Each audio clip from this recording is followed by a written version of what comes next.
Well, from Puerto Rico to how Maria is affecting our area now. A live look at the radar. You see it there on your screens. It continues to skirt up the coast as a tropical storm. The Outer Banks feeling most of the effects right now. Reporter Stephen Graves in Kitty Hawk. We'll have more from him a little bit later. But we check in now with meteorologist Tim Pandajis, who is here with more on the storm's track. And we're waiting for it to do that jog more out east now. Yeah, and it will do that in the next 12 hours or so. We're waiting on a cold front that's coming in from the northwest. Right now, it's the closest it'll be, about 150 miles off the coastline of Hatteras in North Carolina, and that area really seeing the brunt of the storm. Strongest winds, greatest threat for coastal erosion and tidal flooding as well. A really lopsided storm. The eastern side has more of the thunderstorm activity, the stronger winds, and that will stay well offshore. It's the western fringe that we're dealing with there. Even that's bringing its own issues as it sits about 142 miles just to the east of Hatteras this morning, and that's bringing those gusty winds in excess of tropical storm force, which is 39 miles per hour or stronger.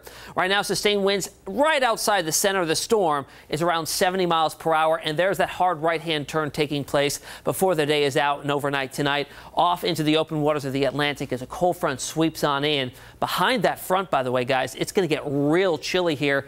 Some of the coolest air we've seen so far this season. I know fall just started last week, but it's going to feel like it come this weekend. Here's live radar. We do have a few isolated showers out there this morning, especially if you're watching from southern Chesapeake just to the east now of the Great Dismal Swamp and down into North Carolina. One band here moving from the northeast down to the southwest. Now, up and through today, we do have tropical storm warnings that remain in effect. Coastal waters of Virginia all the way down through North Carolina and even some land areas there, including Currituck and Dare counties in North Carolina. Due to the winds gusting as high as 50 miles per hour in those areas today, especially in coastal spots, a few isolated showers. But I'm really most concerned with the tidal flooding down through Duck, minor to moderate, lasting through this afternoon's high tide, and that coastal erosion, which will continue to occur long past Maria's exit into early Friday morning. A look at the tides today, especially this afternoon, 1:15, topping out at 6.2 feet down at Duck Pier. And this isn't only for this area, it's all of the Outer Banks that's going to be running well above average today,